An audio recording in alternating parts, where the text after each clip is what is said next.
ওর মা আমার রাস্তার মধ্যে বলতেছে, তুমি মনে করো যে আমার মা এটা বাজারের মেয়ে, তুমি কি আমার মায়ের বিয়ে করবা? আপনার বউকে বাজারের মেয়ে বলে আপনার কাছে তুলে দিল? হ্যাঁ, আমার শাশুড়ি। যে ও যখন আমার নিজের মুখে বললো, বিয়ের 7-8 দিন আগেও অন্য একটা ছেলের সাথে ওর ফিজিক্যাল হয়েছে, তো একবার না 7-8 বার। তখন না আপনার সাথে ওর প্রেম প্রেম চলছিল, রেগুলার কথা হইতেছে, মানে ইউ আর ইন টাচ? হ্যাঁ, যে মেয়েটা নাকি wait wait wait wait wait এ আবার আপনার ওয়াইফের আবার ভিডিও আছে আরেকজনের কাছে? হ্যাঁ ছিল, ওই ছেলের কাছে। ওনার গলার সাউন্ড পাইলে ওনার বাড়ির সামনে দিয়ে মসজিদে মানুষ নামাজ পড়তে যায় না। আমি অটো পর্যন্ত চালাইছি, আমি রানিং 3 বছর অটো চালাইছি ভাই, শুধু ওরে নিয়ে ভালো থাকার জন্য। আপনি বলছেন যে আপনার ওয়াইফ অন্য কারোর সঙ্গে, সরি ফর মাই ল্যাঙ্গুয়েজ, শুয়ে এসছে, তারপরে আপনি তাকে বিয়ে করছেন? হ্যাঁ, এরকমই।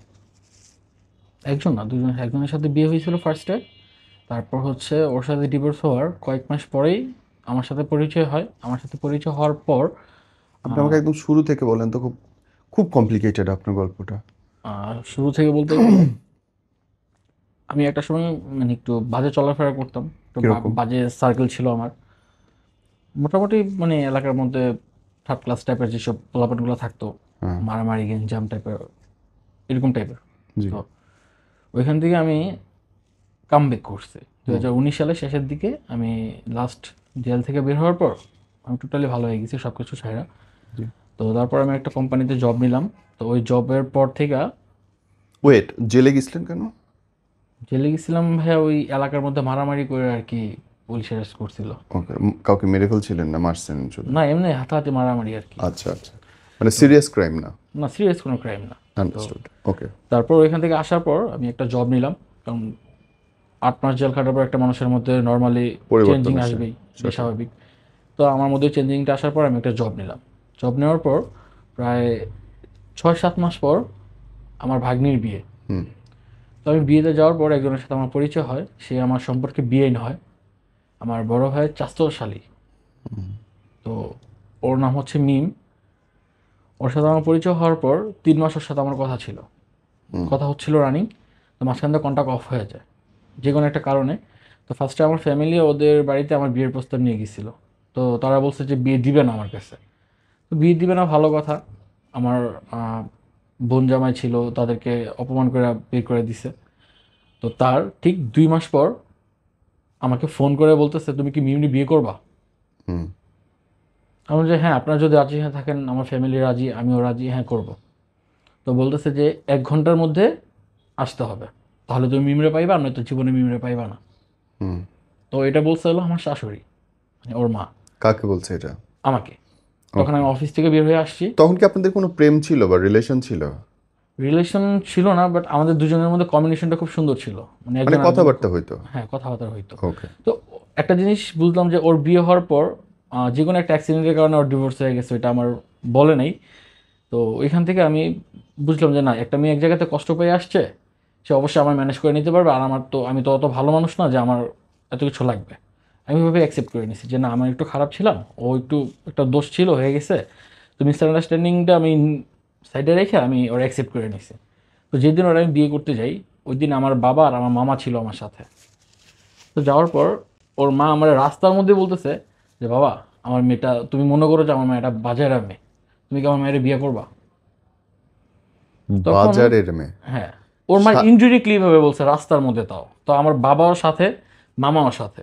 তো আমি, না, আপনার বউকে বাজারের মেয়ে বলে আপনার কাছে তুলে দিল? হ্যাঁ, আমার শাশুড়ি। তো তারপরে আমি আমার আব্বু আর মামার সামনে আমি কথাটা ইগনোর করলাম। আমি বললাম যে একটু আস্তে কথা বলেন, কারণ আমার বাবা আর মামা যদি শুনে অবভিয়াসলি এটা মানবে না। তো তারপর আমি বললাম যে আচ্ছা, এটা ইগনোর করলাম আমি ওনাদের সবার সামনেই। তো বললাম যে আচ্ছা, আমি বাড়িতে যেয়ে কথা বলি, রাস্তাঘাটে এসব বিষয়ে কথা বলার কোনো প্রয়োজন নেই। তো বাড়িতে যাওয়ার পর ওরে দেখলাম, দেখার পর ও আমার বারবার বলতেছিল যে তুমি আমার বিয়ে করো না, তুমি মানে বিয়ে করো না তুমি আমার, মানে ও আমার বারবার বুঝাইতেছিল। তো আমার কথা হচ্ছে যে ও হয়তো ভাবতেছে যে আমি ওরে সুখে রাখতে পারবো না, বা আমি ওর যোগ্য না, এরকম কিছু একটা। তাই মনে মনে ভাবতেছি যে না, একটা মেয়ে, ওর আমি চাই, ওর মধ্যে একটা জিনিস লয়ালিটি ছিল, ওর মধ্যে একটা লয়ালিটি ছিল, যেটা আমার খুব ভালো লাগছে। তো আমি ওই হিসাবে ওরা অ্যাকসেপ্ট করে নিয়েছি। কিন্তু সমস্যাটা হলো যে ও যখন আমার নিজের মুখে বলল যে বিয়ের 8 দিন 7-8 দিন আগেও অন্য একটা ছেলের সাথে ওর ফিজিক্যাল হয়েছে, তো একবার না 7-8 বার। তখন না আপনার সাথে ওর প্রেম প্রেম চলছিল, প্রেম বলতে চেয়ে ওর সাথে আমার জাস্ট কথা হচ্ছিল। রেগুলার কথা হইতেছে, মানে ইউ আর ইন টাচ, হ্যাঁ, আমি কোনো টাচ করি নাই। মানে কমিউনিকেশনে তো হ্যাঁ, টাচে আছে, কমিউনিকেশনের মধ্যে ছিলাম, কন্ট্যাক্টের মধ্যে ছিলাম আমরা দুজন। আপনারা কন্টাক্টের মধ্যে আছে, তাহলে সে আরেকজনের সঙ্গে গিয়ে শুয়ে আসতেছে, তারপরে আবার না তার না মা না, আপনারে ওইটা বিয়ের হচ্ছে কথা আমার সাথে বলতেছে। কথা হওয়ার আগে অ্যাক্সিডেন্টটা হয়েছে। তো আমার সাথে কথা হয়েছে মানে ওই অ্যাক্সিডেন্টের পর, অন্য একজনের সাথে ফিজিক্যাল হওয়ার পর আমার সাথে কথা শুরু হয়েছে। তাও 13 দিন কথা বলছে। 13 দিনের দিন বিয়ে? হ্যাঁ, 13 দিনের দিন বিয়ে। কি হইতেছে এগুলো? তারপর তারপর মানে ওর সাথে কথা বলে না ভাই আমার খুব ভালো লাগে, তো ভালো লাগতো, ওরা খুব ভালো লাগতো আমার, তো আমি ওই হিসাবে ওরা অ্যাকসেপ্ট করে নিছি। তারপর হচ্ছে যে আমি যখন যাই ও আমার বলতেছে যে দেখো আমার একটা মানে ভিডিও লিঙ্ক বের হয়ে মানে একজনের কাছে আমার ভিডিও ভিডিও আছে, তো আমি তোমার বিয়ে করলে তোমার প্রবলেম হবে, তুমি আমাদের এলাকার মধ্যে তোমার অনেকে চিনে, তোমার অনেক মানে ভাই ব্রাদার আছে, তুমি অনেক অপমানিত হইবা। আমি সব কিছু সাইডে রাখছি, কারণ যে মেয়েটা নাকি wait wait wait wait wait, এ আবার আপনার ওয়াইফের আবার ভিডিও আছে আরেকজনের কাছে? হ্যাঁ ছিল ওই ছেলের কাছে। তারপর তারপর আর কি আমি কি মানে বাদ সব থাকে? কিছুই ইগনোর করলাম যে না কেমনে এগুলি ইগনোরের জায়গায় পড়ে কেমনে? ভাই, আমি মানে আমি জানি গাঁজা না খাইছিলেন আপনি? ভাই, আমি জানি না, আমি জাস্ট ওরে দেখলে ভাই আমি সব ভুলে যাই। ওরে দেখলে আমি টোটালি সব কিছু ভুলে যাই, কারণ ও একজন মানুষ, এরকম একজন মানুষ যে সব কিছু বুঝে, সব কিছু গুছায় নিতে পারে। আমার সাথে কিন্তু সংসার তার পুরো হওয়ার পর লাইফটাই তো অগোছালো। ওর মার কারণে ভাই, ওর টোটাল লাইফটা অগোছালো ওর মার জন্য। ফার্স্ট যেখানে বিয়ে হয়েছিল, কতদিন ছিল ওই বিয়ে? ওই বিয়ে ছিল আপনার 3.5 মাস না 4 মাস। ওইটা ওইখান থেকে ডিভোর্স ওর ছিল মা কেন? তাবিজ তোমার কইরা অনেক কিছু কইরা ওর এখান দূর, থেকে তাবিজ তুবিজ কোনো ইয়ে না, না না না, বিশ্বাসের এগুলো জিনিস না। ওর মা এই যে আমার আমার সংসারটা এই যে রিসেন্টলি যে 2 মাস আগে যে ভাঙছে কোরবানিদের আসতেছে ওই আগে। সংসার, যান তারপরে গল্প তো শুরু করেন। তারপর হচ্ছে যে আমি সব কিছুই ইগনোর করে ওরে বিয়ে করলাম। বিয়ে করার পর মানে ও, আমি নিজে তখন বুঝতেছিলাম না যে আমি কী করবো। ঠিক আছে, ফেস টু ফেস বসে রয়েছে, আমি পাইছি, আমি বিয়ে করব। হ্যাঁ, আমি অ্যাকসেপ্ট করে নিয়ে বিয়ে করলাম। বিয়ে করার শেষে ওর মা মানে ওনাদের মধ্যে আপ্যায়ন জিনিসটা নাই, যে একজন অতিথি গেলে খাওয়ায়, হ্যাঁ অতিথি হ্যাঁ। গেলে, ওটা ওর ওর আম্মু টোটালি পছন্দ না। এই জিনিসটা ওর আম্মু টোটালি পছন্দ না। তো যাই হোক, ওরা বিয়ে করে কাজী নিয়ে আসছে, কাজী নিয়ে এসে ওদের ওর নানু বাড়িতে বিয়েটা করলাম। বিয়ে করার পরে ওইখানে রাতের বেলা থাকলাম, থাকার পর সকালবেলা ওরা আমি নিয়ে আসলাম আমার বাসায়। তো বাসায় নিয়ে আসার আমরা খুব ভালোই চলতেছিলাম 3 দিন 4 দিন। তো তারপর ওর আম্মু আমার বাসায় নিয়ে আসছে কি, আমার বাসার মেম্বার হলাম 5 জন। আমি, আমার বাবা, আমার মা, আমার মামা, আর হচ্ছে আমার ওয়াইফ, আমরা টোটাল 5 জন মানুষ। ওর আম্মু ঝগড়া শুরু হয় কোন দিক থেকে, ওর আম্মু 3টা ডিম নিয়ে আসছে, 1 বাটি পোলাও নিয়ে আসছে, তারপর কি কি যেন নিয়ে আসছে। তো আমার আব্বু বলছে যে আমরা মানুষ হলাম 5 জন, আপনি 3টা ডিম কি হিসাবে নিয়ে আসলেন? ওয়েট, বিয়ের খাবার দিছে হচ্ছে ডিম, ডিম দিয়ে? না, বিয়ে তো ওইখানে তো আমার বাবা মা কিছু, আমার আব্বু আর মামা কিছু খাইতে পারে নাই, হোটেল থেকে বিরিয়ানি নিয়ে আসছিল তেহারি। হ্যাঁ। মানে আপ্যায়ন জিনিসটা বললাম না আপনাকে, কিন্তু আমার আপ্যায়ন করছে তার পরের দিন সকালে। ঠিক আছে, চিংড়ি মাছ ভুনা, রোস্ট মোস্ট অনেক কিছু করছে। তাহলে কিন্তু আমার গার্ডিয়ান যারা যারা যেটা প্রাপ্য ছিল, ডিজার্ভ করতো, তারা ওইটা পায় নাই, আমি ওইটা পেয়েছি। তো আমার ততটা আনন্দ লাগে না, কারণ আমার বাবা মা ছাড়া আমি খাইতেছি একা একা। হ্যাঁ। তো আমি বাড়িতে আসার ওর নানুর বাড়িতে নিয়ে আমার বাড়িতে আসছে, আসার 3 দিন পর ওর আম্মু আমার বাড়িতে আসছে হচ্ছে 3টা ডিম, রোস্ট, পোলাও না যেন খিচুড়ি টাইপের এরকম কিছু একটা নিয়ে আসছিল, একটা টিফিন কার্টিতে করে। আচ্ছা ভাই, কোন মা তার শ্বশুর বাড়িতে, মেয়ের শ্বশুর বাড়িতে এইভাবে টিফিন কার্টিতে কইরা এরকম ভাবে নিয়ে যায় এগুলা, 3টা ডিম সহ, যে ওরা কি ঘরের গরিব মানুষ মানুষ মেম্বার অনেক? 5 জন? গরিব মানুষ অনেক? না, আগে ছিল ভাড়াটিয়া। ভাড়াটিয়া থেকে যখন জায়গা কিনা বাড়ি করছে, টিন সেট বাড়ি, চারিদিকে ওয়াল, উপর দিয়ে টিন। তো মানে ওনার পা জমিনে পড়ে না, এরকম একটা অবস্থা ওনার সাথে। একটা কথা বলে রাখি, ওনার গলার সাউন্ড পাইলে ওনার বাড়ির সামনে দিয়ে মসজিদে মানুষ নামাজ পড়তে যায় না, এইরকম মহিলা? কিন্তু 5 ওয়াক্ত নামাজ কালাম পড়ে, আল্লাহ বিল্লাহ করে, সব কিছু ঠিক আছে। দিনদার একজন মানুষ, দিনদার একজন মানুষ, কিন্তু ওনার নমুনা শুনান, পরে চলেন। তারপর? তারপর হচ্ছে, তো এটা নিয়ে আমার বাবা কথা বলাতে অনেক বড় একটা অপরাধ হয়ে গেছে। ঠিক আছে, এটা নিয়ে বাবা হ্যাঁ, কি কথা বলছে, কি নিয়ে কি আমার বলছে? বাবা বলছে যে আমরা মানুষ হলাম 5 জন, তোমার আম্মু মানে আমার বোর্ডে বলছিল। তো ও আবার করতো কি, ওর আম্মুর সাথে সব কিছু শেয়ার করতো। হ্যাঁ। ঠিক আছে, মানে সিক্রেটলি যে একটা জিনিস আছে না, নিজের সংসার বা শ্বশুর বাড়িতে আসছি, সব কিছু তো শেয়ার করা তো যায় না। আপনার বাবা এই কথাই বা কেমনে বললো যে মানে 3টা ডিম আনছো? এটা কি বলার মতো কোনো কথা? এটা তো বলার মতো কথা না, মানে উনি আসছেও কিরকম ভাবে যে একটা টিফিন গাড়ির মধ্যে করে 5 জনের জন্য মেয়ে শ্বশুর বাড়িতে, ওনার যেই রকম অন্য কিছু না, সাধ্য অন্য কোনো আনছে কিছু না, আনছে, মানে একটা মানে কিন্তু আমি বলবো আমাদের নাকি? ফ্যামিলিতে কি যে আপনার যদি কিছু খাওয়ানোর ইচ্ছা থাকে, হ্যাঁ, ঠিক আছে, ওইটা আপনার বাড়িতে এনে দাওয়াত করে খাওয়াবেন। বা আপনার যদি বেশি ইচ্ছা হয় মির জামাই কিছু রান্না করে খাওয়াইতে, যেহেতু মির জামাই ছেলের বাড়ি মানে শ্বশুর বাড়িতে এখন যাইতে পারবে না। আমার শ্বশুর বাড়িতে কিন্তু আমার যাইতে নিষেধ করছিল এক কেন? বছরের আগে, কেন? কারণ ওই মানে ওই ছেলের সাথে ফিজিক্যাল হয়েছিল বা ভিডিও লিঙ্ক ছিল, এই কারণে আমার বলছে তুমি এখানে যাও না 1 বছর, ঠিক আছে। তো ওইভাবে না করার কারণে আমি যাইনি। তো উনি ওই হিসাবে আর কি নিয়ে আসছে, পরে বিষয়টা এইভাবে বললো যে আমি ওই কারণে নিয়ে আসছি। তো আমার বাবার কথা হইতেছে যে ছেলে যাইতে পারবে না ভালো কথা, কিন্তু আপনি তো বাসায় এসেও রান্নাবান্না করে খাওয়াইতে পারতেন। বা আপনার মার মার বাড়ি ছিল, আপনার মেয়ের বাড়ি ছিল, আপনার খালার বাড়ি ছিল, অনেক কিছু ছিল, শ্বশুর বাড়ি না আপনার না নিয়ে গেলেন। তো আমার বাবা ওই পরিপ্রেক্ষিতে কথাটা বলছিল, কিন্তু ওনারা কথাটা টোটালি মাইন্ডে নিয়ে নিচ্ছে, মানে ওনারা একটু মাইন্ডেড বেশি। ওকে। তারপর আমি যখন ওর আম্মুর সাথে ঝগড়াটা হওয়ার পর আমি একটু মিসবিহেভ করছিলাম ওর সাথেও, তার চাইতে বেশি মিসবিহেভ করছে ও, মানে সরি ওর আম্মু। হুম। ঠিক আছে, ওর আম্মু মিসবিহেভ করার পর আমি কিছু মনে করিনি, যে থাক, নর্মালি মায়ের মতোই তো মানুষ। তো ওনার ওই দিনকার বিহেভিয়ার আমি একটা জিনিস বুঝতে পারছি যে না, উনি ওই রকম মন মানসিকতার মানুষ না, যতটা সরল সোজা ভাবছিলাম আমি, বা যতটা মানে একটা মানুষ, আমার পছন্দের একটা মানুষ আমার হাতে তুলে দিচ্ছে, তাও ফোন দিয়ে নিয়ে, ওই মানুষটা অবভিয়াসলি আমার কাছে খুব সম্মানের একজন মানুষ থাকবে লাইফ টাইম। কিন্তু ভাই, ওনার এই বিহেভিয়ারের পর থেকে আমার কাছে আনএক্সপেক্টেবল একজন মানুষ হয়ে গেছে। আমি টোটালি তার রেসপেক্ট করতাম, দেখানো মন থেকে কোনো রেসপেক্ট করতাম না তাকে, আমি এখনও করি না। তো ও একদিন আমার বলতেছে যে চলো আমার আইডিটা ডিএক্টিভ করতে হবে, নয়তো ও আবার আমার পরে ডিস্টার্ব করবে। ওই আইডির পাসওয়ার্ড ছিল ওর একটা ফ্রেন্ডের কাছে, ওর বাসা থেকে একটু সামনে। তো আমার প্রথমত যাইতে ইচ্ছা করতেছিল না, কারণ বিষয়টা এলাকাতে অনেক ছড়াছড়ি হয়েছে। ওর মানে আশেপাশে ওর একটু ঝামেলা হয়েছে এই বিষয়টা নিয়ে, মানে মোটামুটি মানুষ জানতো। তো ওই কারণে আমি যেতে চাইনি, আবার এলাকার অনেক ছোটো ভাই আছে, ভাই ব্রাদার আছে, ওই দিকে তাকে আমি যেতে চাইনি। তারপর অনেক ফোর্স করছে, তো ওর কথা আমি আবার না রেখে পারলাম না। তো আমি গেলাম, যাওয়ার পর আমি অনেকক্ষণ ওয়েট করছি, প্রায় আধা ঘন্টা 15 ঘন্টার মতো দাঁড়ায় আছি। হঠাৎ করে দেখি ওর একটা ফ্রেন্ড ছিল, নাম হচ্ছে নাইম। ওর বাসা হচ্ছে আপনার গুলিস্তানের ওদিকে, ও একটু মোটাসোটা করে। তো ওই ছেলেটা হুট করে আসছে, ওর সাথে হাইটে হাইটে আসতেছে। আমি তো টোটালি শকড, এটা তো ওর বেস্ট ফ্রেন্ড নাইম, ও তো এখানে থাকে না, ও তো থাকে গুলিস্তানে, ও ওইখান থেকে এখানে কীভাবে আসলো। যাক, এই বিষয়টাকে আমি ইগনোর করলাম। ঠিক আছে, ও আমার কাছে আসার পর ও আমার বলতেছে যে আমার ফ্রেন্ড নাইম, আমি বাসা থেকে আসার সময় দেখি হুট করে ও আমার বাসার সামনে, মানে ওই ছেলের ফেসবুক আইডি পর্যন্ত ওর কাছে ছিল, পাসওয়ার্ড পর্যন্ত ওর কাছে ছিল মিমের কাছে। তো এত কিছু জানার পরেও আমি বললাম যে আচ্ছা ঠিক আছে, জাস্ট বেস্ট ফ্রেন্ড। আমি ওর বললাম যে মিম, তুমি ওর সাথে কথা বলো না, এটা আমার পছন্দ না, কারণ একটা ছেলের একটা মেয়ের ফ্রেন্ড হিসেবে কখনো নিতে পারে না। তো একটা জিনিস ভাবো যে তুমি 7-8 দিন যাবত ওর কন্ট্যাক্টের বাইরে, ও গুলিস্তান থেকে চলে আসছে তোমার বাসায় তোমার দেখার জন্য, এটা নর্মালি না, বিষয়টা কিন্তু টোটালি নর্মাল না। তো বলতে আরে না, এরকম কিছুই না। তাই আমি বললাম আচ্ছা ঠিক আছে, দেখা যাক। তাই আমি বাসায় মানে ওর সাথে যখন আমি হাতটা ধরে হাঁটবো, ঠিক আছে, ওর ছেলেটা পিছনে আমাদের, আমি ওর হাতটা ধরার সাথে সাথে আমার হাতটা ঝাড়া ফালাই দিছে। তারপর? ওই ছেলের হাসিটা দেখার পর ভাই বিশ্বাস করবেন না, আমার মনে চাইছে যে হয়তো ছেলেটার আমি ট্রেনের নিচে ফালাই দিই, আর নয়তো ওর আমি ট্রেনের নিচে ফালাই দিই,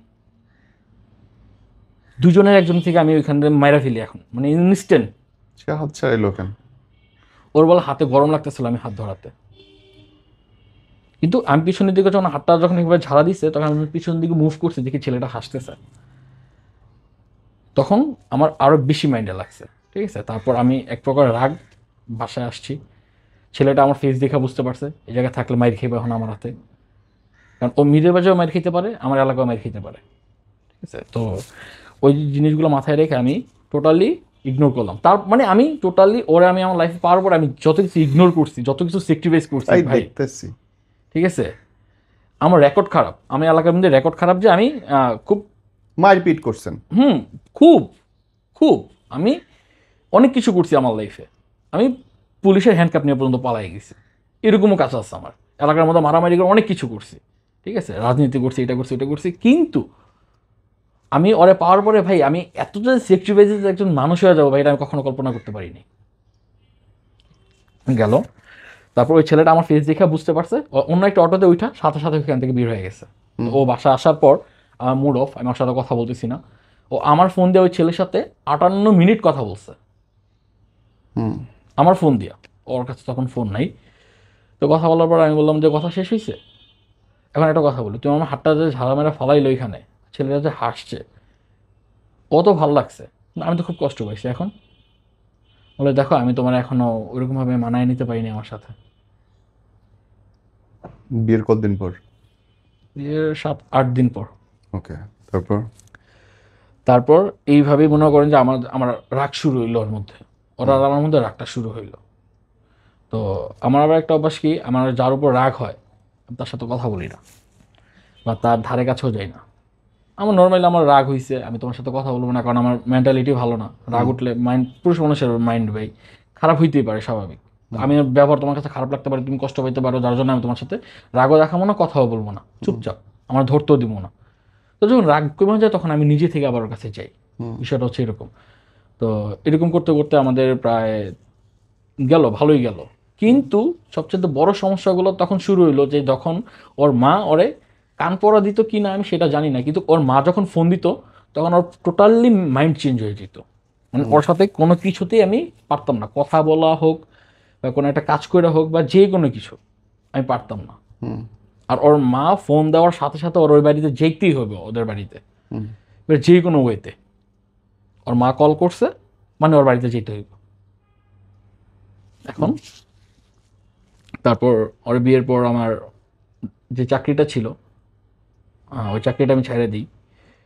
কাজ করার পরও যখন গালি খেতে হয় তখন আর ওই চাকরিটা আর কি আমার গায়ে দেয় নাই। তো ওই চাকরিটা ছেড়ে দেওয়ার পর আমি রেলওয়েতে জব নিয়েছিলাম।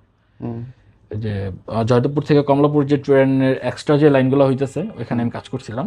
তো ওইখানে কাজ করা শেষ করে ওইখান থেকে চাকরিটা যাওয়ার পর আমি আর কোনো কাজ পেতেছিলাম না। চাকরি গেল কি? কন্ট্রাকচুয়াল কাজ ছিল এটা? হ্যাঁ, কন্ট্রাক্টের জব ছিল। আর হচ্ছে যে একটা অ্যাক্সিডেন্ট হয়েছিল কসাইবাড়িতে আমার, আমি ওদের অনুপস্থিতির কারণে একটা অ্যাক্সিডেন্ট হয়। একটা প্রাইভেট কারের ভিতর দিয়ে রেল লাইন আছে না, রেল লাইন ঢুকা এই পাশ থেকে ওই পাশ চলে গেছে। মানে র্যাকার দিয়ে যখন ঘুরাইতেছে লাইনটা ফিক্সড করার জন্য, তখন ওইটা আর কি সেফটির জন্য আমি ছিলাম সাইড ইঞ্জিনিয়ার হিসাবে। তো ওইখানে আমি প্রেজেন্ট ছিলাম না। তো হুট করে একটা প্রাইভেট কার এখানে আসছে, তো লাইনটা আর কি ডিরেক্টলি ঢুকে গেছে গাড়ির ভিতরে। তো আল্লাহ বাঁচাইছে, গাড়ির মধ্যে কেউ ছিল না, গাড়ির শুধু ড্রাইভার ছিল। তো ওইখানে আর কি কোম্পানি থেকে 22 লাখ টাকা জরিমানা দেওয়া হয়েছে। 22 লাখ টাকা জরিমানা দেওয়ার কারণে আর কি আমার জবটা চলে যায়। তারপর এর মধ্যে আমি শুনি যে ওর প্রেগনেন্ট। আমার তো পুরো মাথা নষ্ট হয়ে গেছে, আমি কী করব, কই যাব, কই থেকে টাকা পাবো। তারপর প্রায় 1 মাস এর মধ্যে আমরা আবার আলাদা হয়ে গেছি। কেন? ফ্যামিলি থেকে, কারণ ওর বিহেভিয়ারের কারণে। আমার বাবা মারা আমি একটা কথা বলছিলাম যে আমার ওয়াইফরে যদি কিছু বলার হয় বা ওর যদি কথা না শুনে আমারে বলবা, ঠিক আছে? তো আমার ওয়াইফরে তোমার শাসন করবা না। আমার ওয়াইফরে আমি শাসন করবো, যদি আমার শাসন যদি আপনাদের পছন্দ না হয় তখন যাই আপনারা আমার সহ আমার বড় সহ শাসন করতে পারেন, ঠিক আছে? আমি এভাবে বলছিলাম।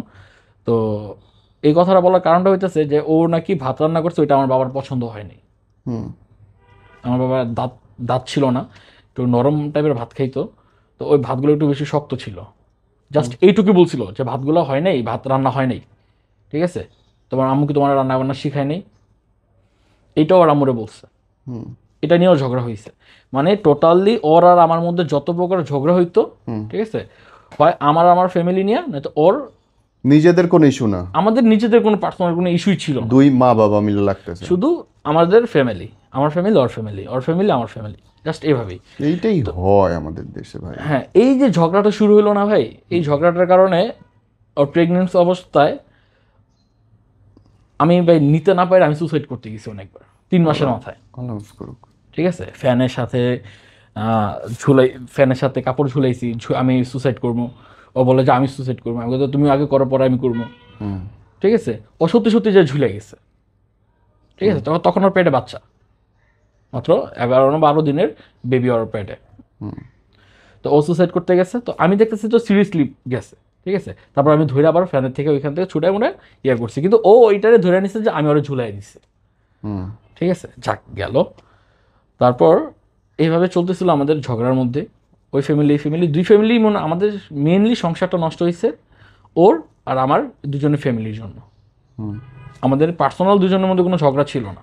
ওই যে নাইমের বিষয়, ওই নাইমের বিষয় গেছে গা, ঠিক আছে, ওরা বলার পর শেষ। কিন্তু এর মধ্যে আবার নাইমের বিষয় আছে, এটা পরে আসতেছি। তারপর ও যখন সব কিছুই মাইনে নিলাম আমি, তো ও চলে গেলো আমার কাছ থেকে 3.5 মাসের মাথায়, প্রেগনেন্ট হওয়ার পর ওর বাড়িতে চলে গেল ঝগড়ার মধ্যে। ওই যে ফ্যানের সাথে ঝুলেছিলাম, ওর আম্মু নিয়ে আসছে টঙ্গী থানা থেকে, পুলিশ নিয়ে আসছে, তারপর হচ্ছে ওর কোন মামা নিয়ে আসছে, ওনারা সবাই আসছে। আসার পর ওনার মানে সোজা কথায় ওর মার ব্যবহার বা বিহেভিয়ার যে কেউ শুনবে বা যে কেউ ওর মার কথা শুনবে, সবাই বলবে যে এই মহিলার সাথে ঝগড়া করার কোনো প্রয়োজন নেই। আপনার যদি 1 লাখ টাকা জরিমানা দেওয়া লাগে আপনি দিয়ে দেন, এই মহিলার সাথে আপনি যাবেন না, এরকম একটা বিষয়। তো উনি আইসা আমার এলাকার মধ্যে পুরো এলাকা গরম বানায় লাইছে, এই তুই এটা মানে খারাপ ভাষা গালাগালি। আমি ডিরেক্টলি বলতেছি থানার পুলিশের সামনে, আপনি আস্তে একটা বেয়াদব মহিলা, আপনি যেরকম বেয়াদব আপনার মেয়ের সংসারটার মধ্যে আপনি মেয়ের এরকমভাবে বেয়াদব বানায় রাখছেন, ঠিক আছে। এভাবে এভাবে আমি ওনার সাথে প্রথম খারাপ আচরণটা করি। তারপর উনি ওনার মেয়ে নিয়ে চলে যায়, রাত্রে বাজে 12টা 12:15।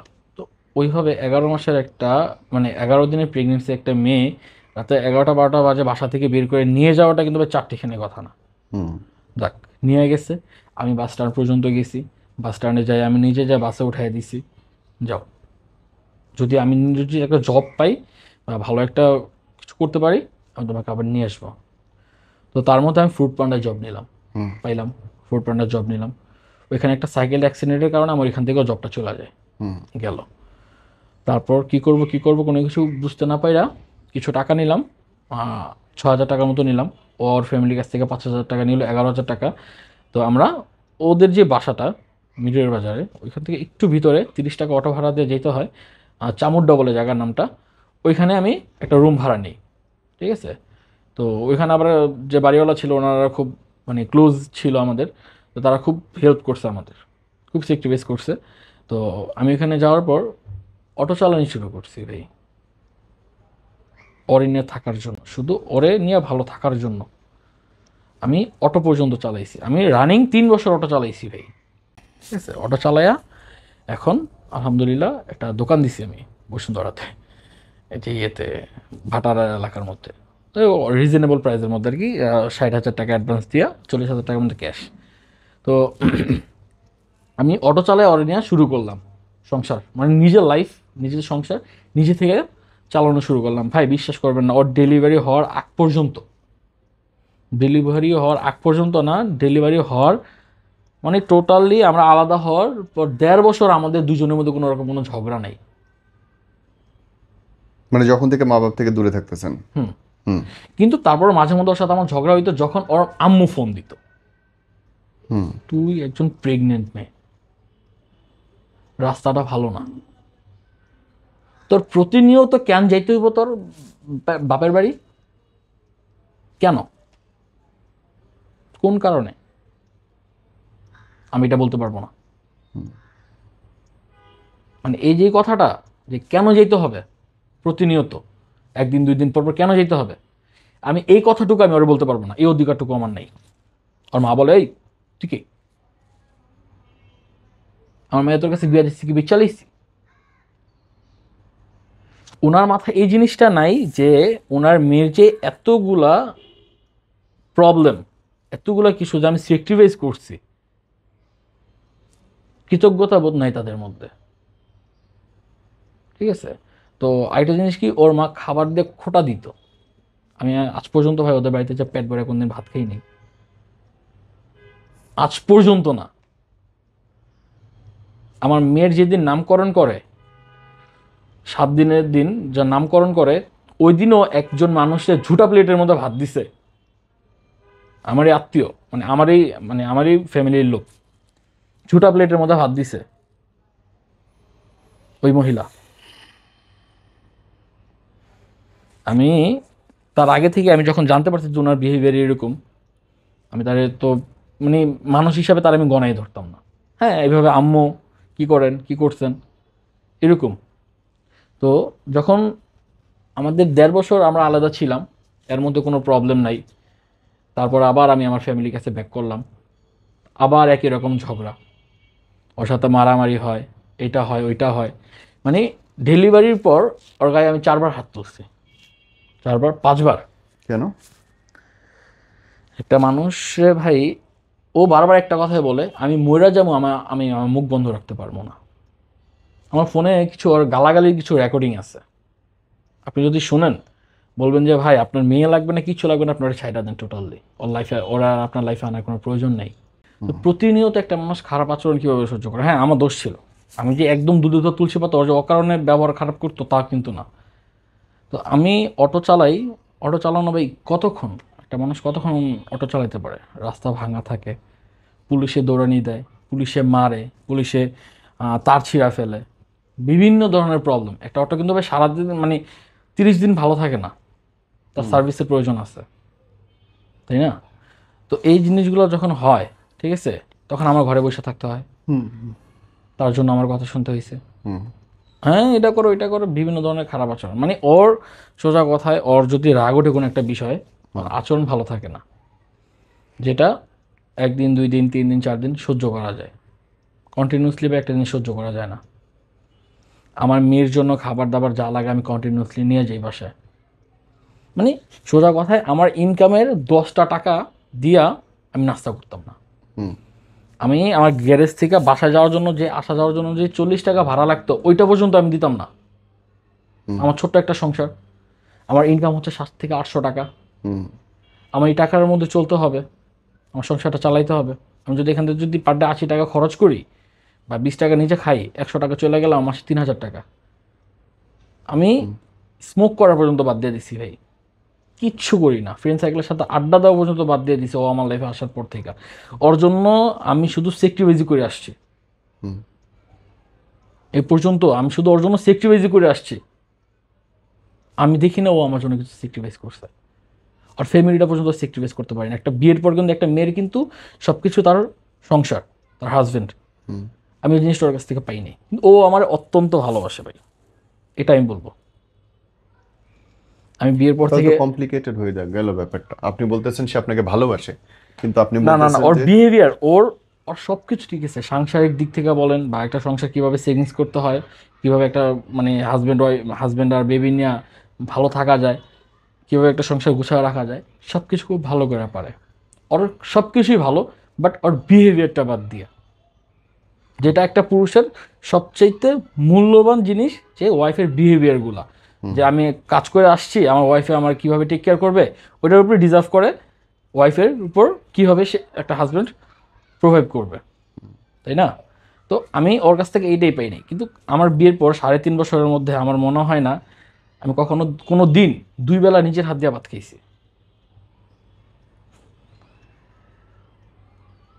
বিয়ের পর থেকে এই পর্যন্ত আমার মনে হয় না আমি নিজের হাত দিয়ে কখনো 2 বেলা ভাত খেয়েছি।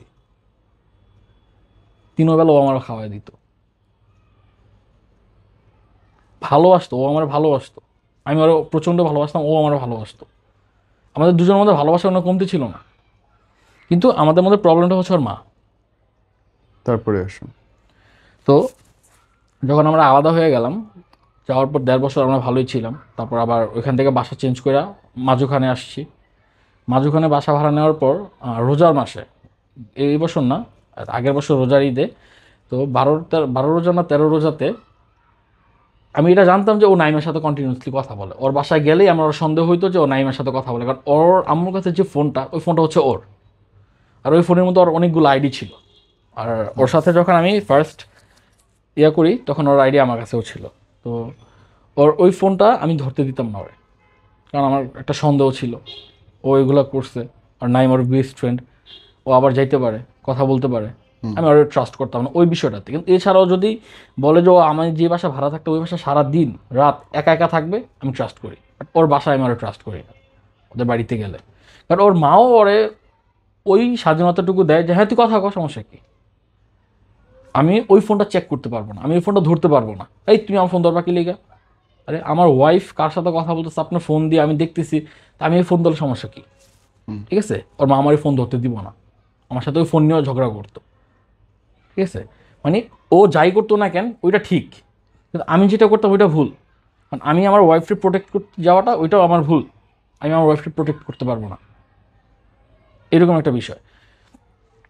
তো রোজার মাসে আমি তো অটো চালাইতেছি, তো আমার এলাকাতে আমি অটো চালাই। তো আমার এলাকাতে অটো চালানোর অবস্থায় আমার কাছে এক বড় ভাই ডাক দিয়ে বলতেছে, আফি এটা নিয়ে যাও, এটা ইফতারির জন্য আমরা আয়োজন করছি, তোমার খুঁজতেছিলাম, নাও এটা নিয়ে যাও। তো ওইখান থেকে কাছাকাছি হচ্ছে আমার মার বাসা, আমার বাবার বাসা। ওইখান থেকে সর্বোচ্চ 1 মিনিট লাগবে, আর ওইখান থেকে আমার বাসা যেতে মিনিমাম 15 মিনিট সময় লাগবে। তো আমার মা বাবা দুজনই ছিল এখানে, আমি তাদের জন্য ইফতারিটা নিয়ে যাইনি, ঠিক আছে? কারণ আমি জানি বাবা দোকানদারি করে, বাবা নিয়ে যেতে পারবে, আমি তো একা থাকি, আমার কেউ দেয় না কিছু, আমারটা আমারই দেখতে হবে। তো আমার ওয়াইফ কী দিয়ে ইফতারি করবে, বাসায় কিছু নাই। ওইটা ভাইবা আমি গাড়িটারি নগদে ঘুরাই আমি আমার বাসায় চলে গেছি।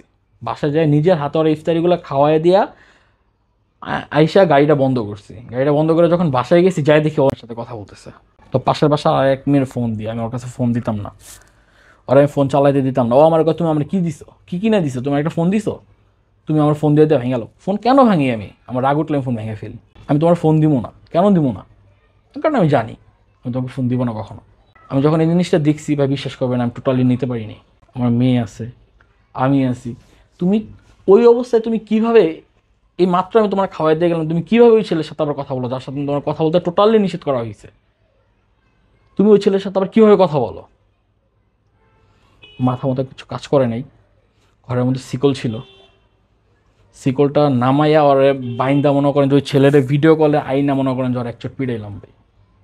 মানে আমি টোটালি আর নিতে পারতেছিলাম না যে আমি এত কিছু স্যাক্রিফাইস করে আমার মা আমার সামনে, আমি আমার মার জন্য ইফতারি নিয়ে না যায়, তুই আমার বউ, তোরা আমি খাওয়ানোর জন্য আমি বাসায় চলে আসছি, নিজের হাতে তোর ইফতারিগুলো খাওয়াই দিয়ে গেলাম আমি।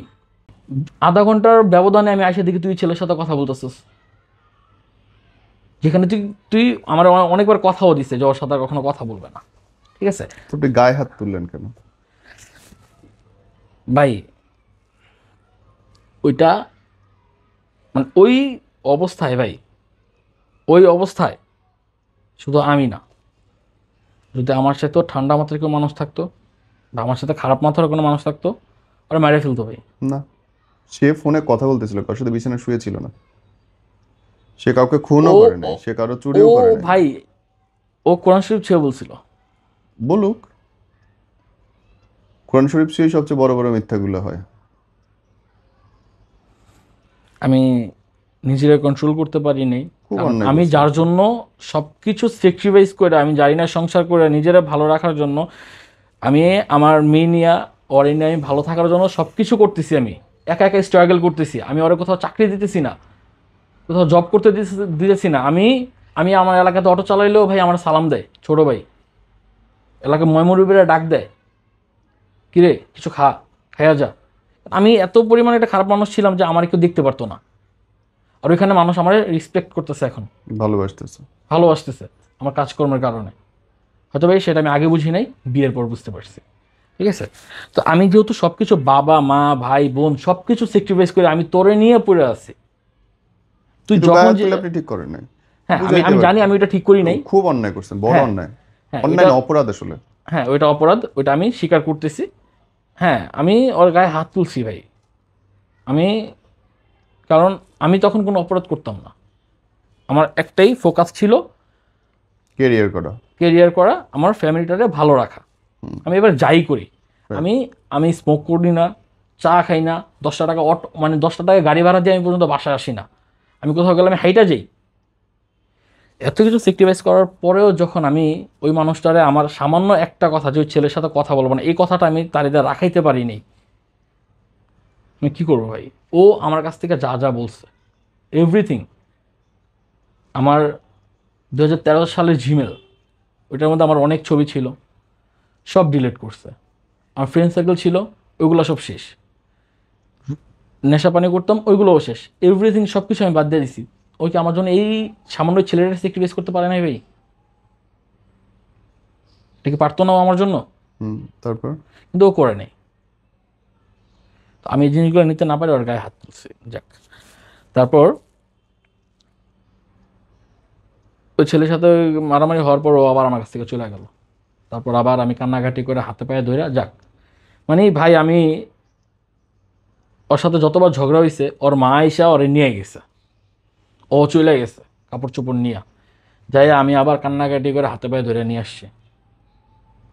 মানে আমি ওর কাছে ওর এত কিছু স্যাক্রিফাইস করার পর ওর প্রতিনিয়ত ওর ভুলে আমি দোষী, আর আমার তো কোনো দোষ হলে কোনো কথাই নেই। তারপর আমি স্যাক্রিফাইস করে ওর হাতে পায়ে ধরে অরিনের সংসার করছি, এখনো পর্যন্ত করার চেষ্টা করতেছি। এই যে আমি ওরে প্রায় 4 ঘন্টা লাগায় একটা টেক্সট করছি, লিটারেলি এত বড়, এটা আমরা পড়তে গেলে আপনার মিনিমাম 20 থেকে 25 মিনিট সময় লাগবে। ওই টেক্সটটা পর্যন্ত ডিলিট করে দিছি, ওইটা পড়বো না। যাক, তো আমি যখন এগুলো হইলো, তারপরে আমার একটা মেয়ের সাথে পরিচয় হয়েছে। ও হচ্ছে আমাদের বাংলাদেশের লেজেন্ডার ফুটবলারের একজন মেয়ে। হুম। তা আমি অটো চালানোর অবস্থায় তার সাথে আমার পরিচয় হয়, তার বাড়ি হচ্ছে জয়দেবপুর। হুম। তো মেয়েটা ছোট, ছোট বলতে কি 20। তো ও ইয়াবা খাইতো, ঠিক আছে। তো আমি সব কিছু ছাইড়া দেওয়ার পর আমার কোনো মেয়ের সাথে কোনো কন্ট্যাক্ট নাই, আমার ফ্রেন্ড লিস্টে কোনো মেয়েই ছিল না। সোজা কথা, আমার ফ্রেন্ড যারা ছিল ওরাও টেক্সট করলে রিপ্লাই দিতাম না আমি, কারণ আমি ভাই এখন ফ্যামিলি কাজে ম্যান, আছি, ফ্যামিলিতে আছি। আমি এখন ফ্যামিলি নিয়ে ব্যস্ত। আমার আমার মেয়ের হাসি দেখলে ভাই, এই যে আমার মেয়ে, আমার মেয়ে যে দেখে সেই বলে আমার মতো হয়েছে। আমার মেয়ের হাসি দেখলে আমি কার সাথে কথা বলবো, ওর হাসি দেখে তো আমার সময় জায়গা, আমার অন্য ফ্রেন্ড সার্কেলের সাথে কথা বলার দরকার নেই, ওদের সাথে গেলে আমার সময় নষ্ট, টাকা নষ্ট, মেন্টালিটি নষ্ট, প্রয়োজন নেই তো আমার। আমি আমার মেয়ে নিয়ে ওয়াইফ নিয়ে খুব ভালো আছি। ও এটা বলতে পারবে না যে আমি কাজ করা শেষ করে আমি কখনো বাইরে গেছি ঘর থেকে, ওরই নিয়ে পড়েছিলাম। ও আমার যথেষ্ট পরিমাণ ভালোবাসত, মানে আমি মনে করি যে আমি ওর ওই পরিমাণ ভালোবাসতে পারি না, ও আমার যে পরিমাণ ভালোবাসছে। আর শুধু ওর ব্যবহারটা খারাপ ভাই, ওর বিহেভিয়ারটা খারাপ। কারণ ওর লাস্ট বার কেন চলে গেল তাহলে? লাস্ট বার চলে গেছে হচ্ছে, এটা লাস্টে আসি। আচ্ছা। তারপর ওই মেয়ের সাথে আমার পরিচয় হওয়ার পর আমি আমার ওয়াইফের সাথে বলছি যে আমার একটা ফ্রেন্ড পরিচয় হয়েছে বসুন্ধরার, ও এতদিন মানে ফ্রান্সে ছিল, ও হঠাৎ করে বাংলাদেশে আসছে 3 মাসের জন্য, ওর সাথে আমার যোগাযোগ হইতেছে। ও আর কি একটু তোমার ড্রাগ এডিক্টেড, মানে ওর আমি কথাটা ওইভাবে বলছি, মানে ওর সাথে আমি কখনো মিথ্যা কথা বলতাম না। ও আমার সবসময় মিথ্যাবাদী মনে করতো, বাট আমার সাথে কখনো মিথ্যা কথা বলতাম না। যে ও বাবা খায়, তো ওরা যদি ইয়া করতে পারি তাহলে আমার কিছু টাকা আসবে। তো বিষয়টা ছিল এরকম। তো ও আইসে আমার কল দিত, ওর বাসা হচ্ছে আবার বসুন্ধরায়। তো ও আইসে আমার কল দিত, টুঙ্গিতে আইসে আমার কল দিত, কল দেওয়া ও বলতো যে আয়না দে। আমার কাছে তো কোনো কন্ট্যাক্ট ছিল না, ঠিক আছে, আমার কাছে কোনো কেউ কন্ট্যাক্টে ছিল না। কিন্তু ওরে আমি অ্যারেঞ্জ করে দিতে পারতাম, মানে একটা ওরে একটা ফ্রেন্ড ছিল, তো ও অটো চালানো অবস্থায় আমার সাথে ওর সাথে পরিচয় হয়েছে। ওইখান থেকে ও প্রায় সময় আসতো, কিন্তু আমি এইগুলোর মধ্যে যেতাম না, ঠিক আছে। তো ও একদিন আমার এসে বলতেছে যে দোস্ত আজকে তো আমার একটা জায়গা লাগবে খাওয়ার জন্য, ঠিক আছে। জায়গা লাগবে ভালো কথা, তো আমার বাসা তো খালি, পরে আমি আমার বাসায় নিলাম।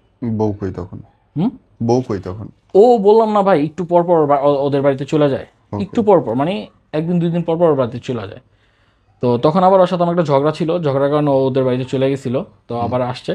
তো ওরা বাসায় খাওয়ানোর পর আমার ভাবি ছিল বাসায়, ভাবি হঠাৎ করে করতে যেন আসছে, আসার পর দেখে যে ও ঘরে বাবা খাইতেছে, একটা মেয়ে আফি বাসায় মেয়ে নিয়ে বাবা খাইতেছে। তো এই বিষয়টা যখন কেউ জানবে তখন সবাই এটা ভাববে যে না, মেয়ের সাথে তো ফিজিক্যালি টাচ আপ অবশ্যই হয়েছে, হুম। কারণ যারা ড্রাগ এডিক্টেড গার্ল তারা এগুলো নর্মালি নেয়। তো আমার কথা হচ্ছে যে আমি খুবই লয়াল ছিলাম, ও আমার লাইফে আসার পর থেকে আমি খুব লয়াল ওর প্রতি। আমি এক নারীতে আসক্ত, এখনও যে এত কিছু হয়েছে এখন আমি চাইও আমার লাইফে ফিরে ব্যাক করুক, আমার সংসারটা নিয়ে আমি আমার আগের মতো ভালো থাকি, আমার এখনও এটাই চাওয়া। তো ও আমার ট্রাস্ট করে নাই যে আমি ওই মেয়ের সাথে থাকি নাই, ঠিক আছে। ও বলতেছে যে আমি থাকছি, যাক ভালো কথা, তুমি সন্দেহ করে ভালো থাকলে ভালো থাকো। ওই মেয়ে পর্যন্ত বলছে, তারপর বিশ্বাস করে না, কিন্তু ওই মেয়ে যেগুলো যেগুলো বলছে ওইগুলো বিশ্বাস করছে, কিন্তু এটা যে বলছে এটা বিশ্বাস করেনি, এটাই স্বাভাবিক।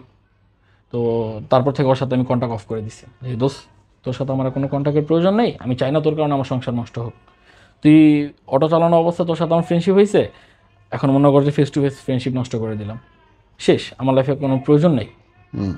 তো এত কিছু করার পরে যখন, হ্যাঁ, এগুলো হওয়ার ঠিক কয়েকদিন পরে আমার বাবা মারা গেল অ্যাক্সিডেন্টে। আমার বাবা মারা যাওয়ার পর তখন ওর সাথে আমার ঝগড়া, যেদিন আমার বাবা অ্যাক্সিডেন্ট করে মারা যায় সেদিন ও ওদের বাড়িতে ঝগড়া করে চলে গেছে আমার সাথে। তো ঝগড়া থেকে আসার পর ডিভোর্স, আমার বাবা মারা যাওয়ার ঠিক 1.5 মাস পর ওর সাথে আমার ডিভোর্স। আর এর মধ্যে ওর সাথে আমার ঝগড়া হয়েছে, চড় থাপ্পড় দেওয়া হয়েছে। মানে আমার ভাই, আমি না এক প্রকার সাইকো হয়ে গেছিলাম ওর সাথে সব কিছু, মানে ওর প্রত্যেকটা জিনিস স্যাক্রিফাইস করে নিজের মধ্যে রাখতে রাখতে না ভাই ফ্রাস্ট্রেশন তৈরি হয়েছে আমার মধ্যে, যে আমি ওর ব্যবহার এত পরিমাণে খারাপ, মানে আপনার ব্যবহার তো খুব ভালো না, আপনি বারে বারে গায়ে হাত তুলতেছেন তারে। ভাই আমি ওর গায়ে টোটালি 5 বার হাত তুলছি একবারও তো তোলার কথা না। ভাই। আমি জানি না, কিন্তু আমার কাছে মনে হইতেছিল যে হ্যাঁ ওর গায়ে হাত তোলার পর আমার কাছে খুব খারাপ লাগতো যে আমি কেন তুললাম, কিন্তু আমি তারপরে বুঝাইতাম যে দেখো তুমি তো জানো যে তোমার খারাপ ব্যবহারটা আমি নিতে পারি না, আমি তোমাকে বলি এটার জন্য তুমি, তোমার আমি এর আগে হাত তুলছি, তুমি এটা আমার জন্য বাদ দাও, আমি মরে যাবো, আমি আমার মুখের ব্যবহার ভালো করতে পারবো না। ওকে, তারপর? তারপর এর মধ্যে ওর মা বাবা সবাই মিলে ডিভোর্স আসছে, দিয়ে দিল? সবাই মিলে আসছে রাতে 12টা 1টা বাজে। তখন বেবির বয়স কত? তখন আমার বেবির বয়স 2 বছর ওকে, বরাবর। আপনারা কি কাগজে সাইন করে ডিভোর্স করলেন হ্যাঁ দুই পক্ষ একসাথে বসে? হ্যাঁ। ওকে, তারপর? তারপর ওর আম্মু আর ওরে সবাই নিয়ে গেল, নিয়ে যাওয়ার ঠিক 14 দিনের মাথায় ও আবার আমার কাছে চলে আসলো নিজেই? নিজে। আমার বললো, আমি দেখা করতে আসছিলাম, যে নাহিদ আমার। এসে কি আবার কাগজপত্র দিয়ে ডিভোর্স সরাইলেন? হ্যাঁ। ওকে, কাজী অফিসে গিয়ে? হুম। তারপর?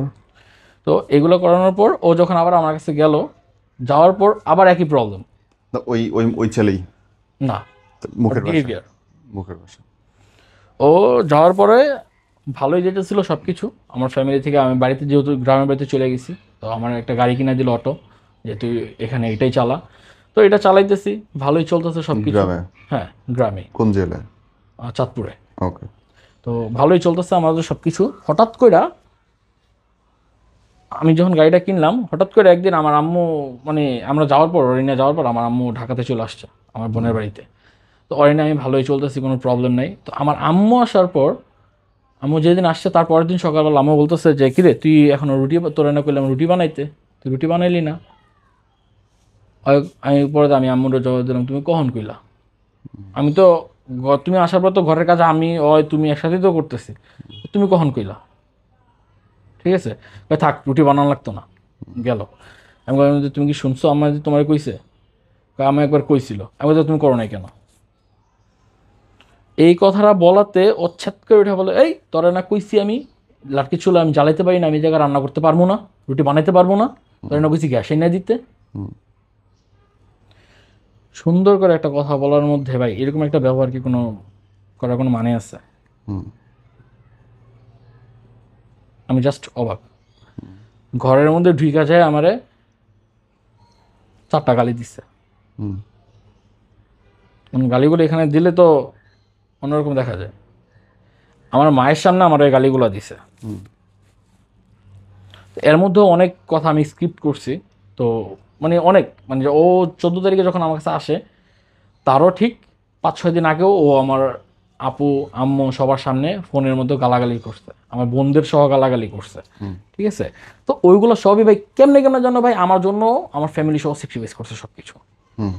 আমি স্যাক্রিফাইস করার পাশাপাশি আমার ফ্যামিলিও এগুলো স্যাক্রিফাইস করছে কেমনে কেমনে জানি। তো যাই হোক, ও আসার পর এই যে ওর এই ব্যবহারটা দেখার পর, তারপরের দিন আবার আমার আম্মু চলে গেছে। ওই দিন আমি আবার ওর এই আমার মার সামনে, আমার সামনে দাঁড়ায় আমার মারে গালি দেওয়ার কারণে ওই দিনকে আমার গায়ে হাত তুলছি। আমি মানে ওই যে লাথি ঘুষি এগুলো না ভাই, জাস্ট ওর গলার মধ্যে চাপ দিয়ে ধরে রাখতাম, ভাই তোর মুখটা বন্ধ রাখ, আমি তোর কাছে আর কিচ্ছু চাই না লাইফে, সুন্দর করে একটু ব্যবহার কর, তুই ঝগড়া করলে মানুষ ঝগড়ার মতো ব্যবহার আছে, তুই ভাই একটু সুন্দর করে ব্যবহার করে ঝগড়া কর, ঠিক আছে? গলার মধ্যে চাপ দিয়ে ধরে রাখতাম। আমি ওই যে লাথি ঘুষি আপনার মানে মারছি বলে যে গায়ে হাত তুলছি বলে যে ওইরকম না ভাই, ওইরকমভাবে একবারই গায়ে হাত তুলছিলাম, সেটা হচ্ছে যে আপনার ইয়েতে, ওই যে বললাম না শিকল দিয়ে বাইন দিয়ে করছিলাম, ওইবারই একবার আমি গুরুতরভাবে ওর গায়ে হাত তুলছিলাম। তারপর আমাকে শেষ দিনের গল্প বলেন ভাই, আমরা 1 ঘন্টা শ্যুট করছি, আর আগাতে চাই না। ও আচ্ছা। তো ওইখান থেকে ওর গায়ে ওই দিন আমি গলায় চাপ দিয়ে ধরছি, তারপরের দিন আবার আম্মু ঢাকায় চলে আসছে। হুম আম্মু বুঝে ফেলছে যে এই জায়গায় আমি থাকলে আবার সমস্যা হইব। তো আম্মু যাওয়ার পরে এখানে থাকতেছি, খাইতেছি, ভালো কথা, সব কিছু ঠিকঠাক চলতেছিল।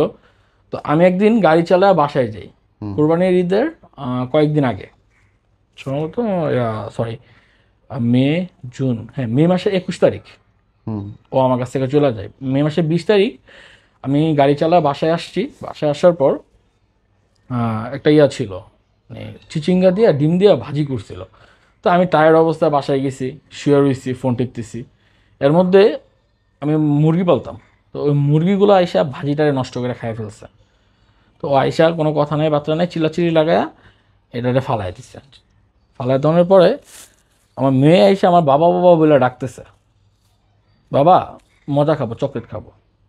আমি বলি, চলো চাই। ওই হুট করে আইসা বলতেছে যে তোর বাপ নেই, তোর বাপ মরে গেছে। এই বিষয়টা নিয়ে আধা ঘন্টা, মানে প্রায় 1.5 থেকে 2 ঘন্টা ধরে চিল্লাচিল্লি করতেছে। আমি চুপচাপ, আমি একটা কথাও বলি নাই, কারণ ও যতবার চিল্লাচিল্লি করে আমি যথেষ্ট পরিমাণভাবে চুপ থাকি। কারণ আমার রাগ উঠলে আমি কানে শুনি না, রাগ উঠলে মানে টোটালি আমি সজাগ থাকা অবস্থা কান বন্ধ রাখি, মানে আমি কিছু শুনি না।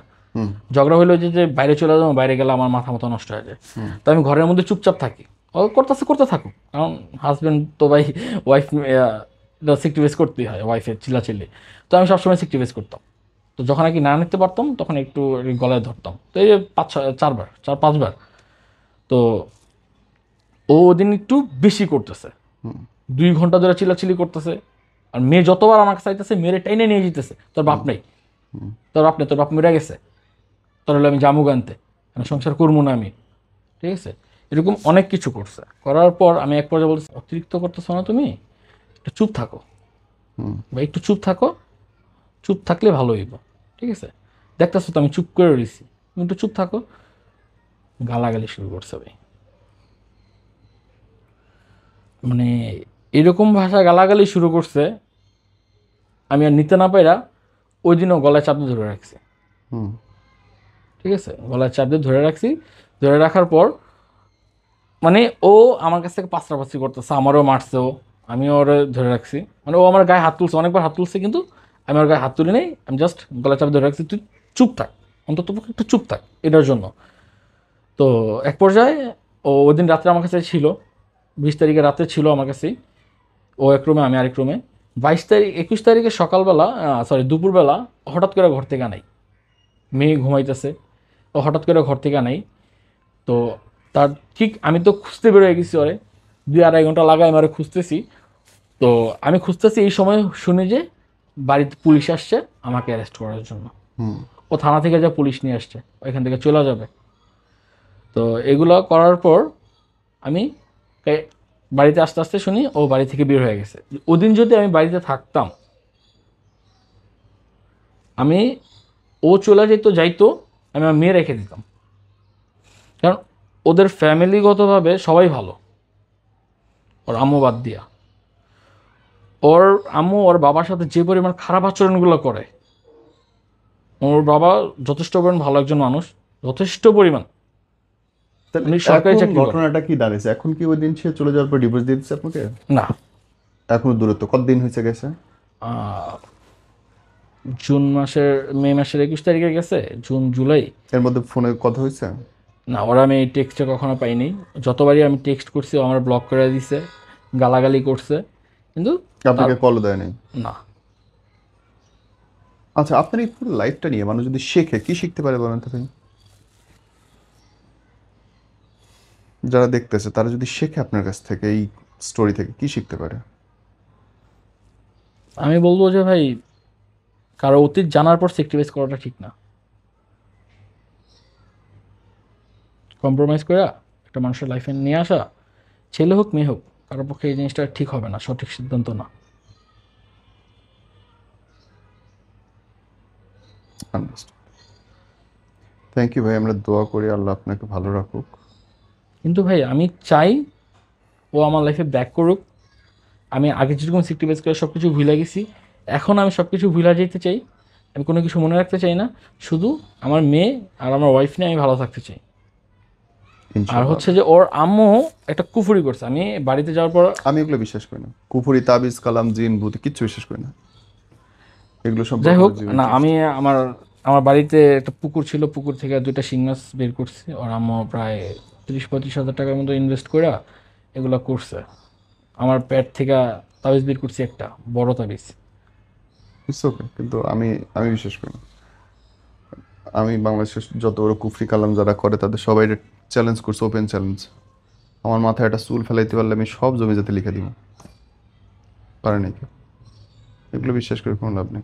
এনিওয়ে, ভালো থাকেন, আল্লাহ আপনার ভালো রাখুক, দোয়া করি সংসার ঠিক হোক। আর যে কথাটা সবসময় আমি মাঝে মধ্যে বলি ইনফ্যাক্ট, যে একটা মেয়ের কাছে একটা পুরুষ সবসময় শান্তির জন্য আসা। যদি কোরআনের দিকেও তাকান, আল্লাহ পাক নারীদেরকে তৈরি করছেন পুরুষের শান্তির জন্য। হুম। যাকে শান্তির জন্য তৈরি করা হলো সে যদি অশান্তি তৈরি করে, শোভন লাগে না।